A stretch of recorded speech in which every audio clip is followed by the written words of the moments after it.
Hi, I'm Dottie Castigar with the Community Council of St. Charles, and today we're conducting our annual homeless count. The homeless count is an effort across the United States to take a snapshot of the number of homeless people in the community. In Missouri, most communities are counting today, January 27th.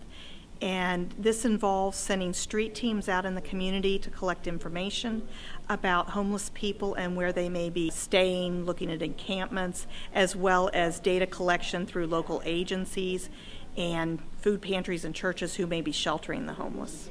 Well, this is my first time helping out with the homeless count, and I knew what to look for, but I've never actually seen it as far as being able to tell trash from where someone's living, and you can definitely tell. I mean, it actually looks like someone's home. You can tell where somebody lays their head pillow-wise and where blankets are, and then things that they have to use for living, whether it's toiletries they may have laying around or cups or bottles.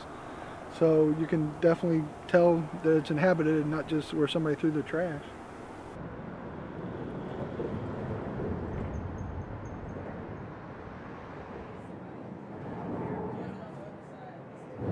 Jar of peanut butter, canned goods, some more canned goods, a magazine, a pillow, of course clothes, blankets. And all these things look like they're still being used. The juice container still has juice in it, the soda still has soda in it. Over here, we have a couple blankets and some pillows, which you know, obvious signs of someone who would be staying here. It's pretty clean. You have some pine needles all around it, but that still doesn't mean that this is from a while ago. And all this stuff, it hasn't been wet, it's dry. It's just all bundled up. So they didn't, you know, the bed wasn't made. We're volunteering out here in the community, looking for encampments, looking for signs of homeless people surviving on their own.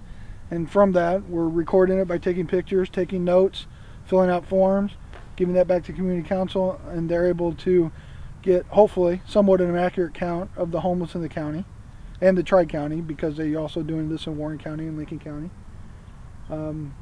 to help the homeless, whether it's immediate exact services that from homeless that we find, or by having a good count of how many are in the community.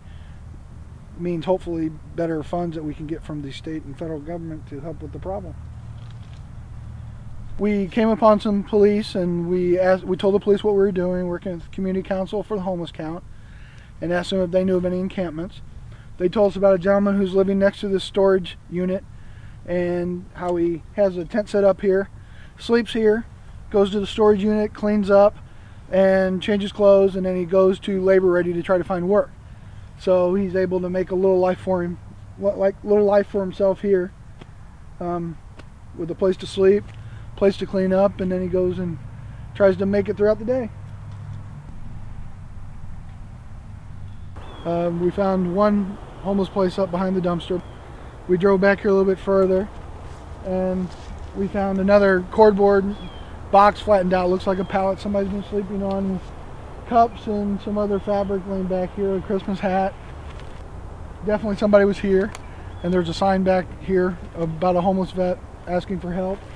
And we found deer heads. We have 1, 2, 3, 4, 5, 6 different heads of deer kind of scattered around here. I've never seen anything like this. Then again, I'm from the city, so we don't have any deer in St. Louis City, not that I know of. But this is really different. I'm not sure who or what did this. There's also a rope tied up from tree to tree that they were hanging things from, and there's a plastic bag with something very heavy in it, but I'm not going to investigate what's inside of it. I haven't seen anything like this before.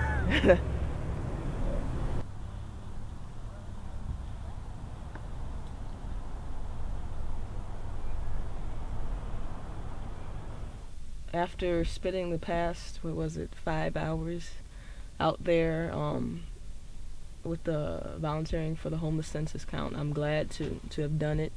It's given me a broader perspective on what's going on with my fellow St. Louis, St. Charles residents.